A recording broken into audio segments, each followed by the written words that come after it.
নমস্কার বন্ধুরা, রাখি সিম্পল কুকিংয়ে সবাইকে স্বাগত। আজকে ওটস দিয়ে একটা মজাদার রেসিপি আপনাদের করে দেখাবো, যেটা খেতেও হবে সুস্বাদু আর আমাদের শরীরের জন্য অত্যন্ত পুষ্টিকর একটি রেসিপি। বাচ্চা থেকে বড় সবাই এই রেসিপিটি ট্রাই করতে পারেন। রেসিপিটি বানানোর জন্য প্রথমেই আমি এখানে কিছু ভেজিটেবল চপ করে কেটে নিয়েছি।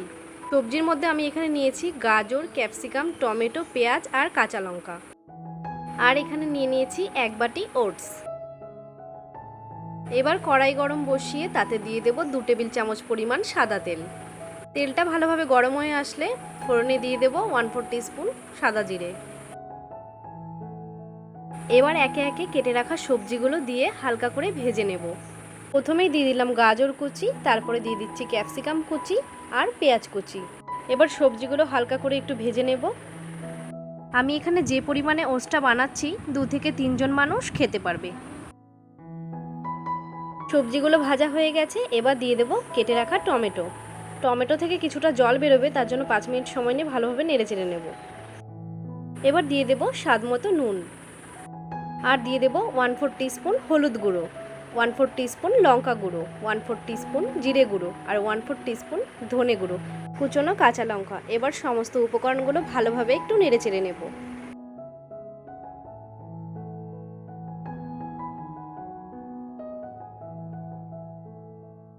সব কিছু খুব ভালোভাবে ভাজা হয়ে গেছে, এবার দিয়ে দেবো পরিমাণ মতো জল।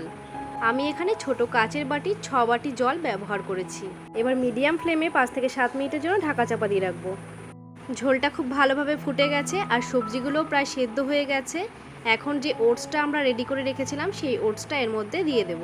ওটসটা আমি আগে দিইনি, কারণ ওটস সেদ্ধ হতে খুব বেশি সময় লাগে না, বেশি গলে যাবে, এই জন্য ওটসটা সবার লাস্টে আমি অ্যাড করলাম। আবারও লো ফ্লেমে 4 থেকে 5 মিনিটের জন্য ঢাকা চাপা দিয়ে দিলাম। ব্যাস, তাহলে রেডি হয়ে যাবে আমাদের মশলা ওটস রেসিপি। আপনারা নামানোর আগে কিছুটা পরিমাণ ধনেপাতা কুচি ওপর দিয়ে ছড়িয়ে দিতে পারেন। আমার কাছে ধনেপাতাটা ছিল না বলে আমি সামান্য পরিমাণে গরম মশলা গুঁড়ো ছড়িয়ে নামিয়ে নেব। কত সহজ না রান্নাটা, আর কত অল্প সময়ে কিন্তু হয়ে গেল। সকালে হাতে ব্রেকফাস্ট বানানোর সময় যদি না থাকে, এই চটজলদি ব্রেকফাস্টটা কিন্তু আপনারা খুব ইজিলি বানিয়ে ফেলতে পারবেন। শুধুমাত্র ব্রেকফাস্ট নয়, লাঞ্চ কিংবা ডিনারও কিন্তু আপনারা এই রেসিপিটি ট্রাই করতে পারেন। এছাড়াও যারা ওজন কমাতে চাইছেন এবং ডায়েট চার্ট ফলো করছেন, এছাড়াও নানা রকম জটিলতার কারণে ভাত খেতে পারছেন না, তারাও কিন্তু এই রেসিপিটি ট্রাই করতে পারেন। এটা পেটও ভরাবে ও আপনাদের ওজনও কন্ট্রোলে রাখবে। তো বন্ধুরা, কেমন লাগলো আমার আজকের রেসিপিটি অবশ্যই কমেন্ট করে জানাবেন। ভালো লাগলে লাইক ও শেয়ার করতে ভুলবেন না।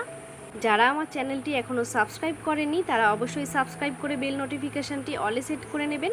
দেখা হবে নতুন কোনো রেসিপি নিয়ে। সবাই ভালো থাকবেন, সুস্থ থাকবেন।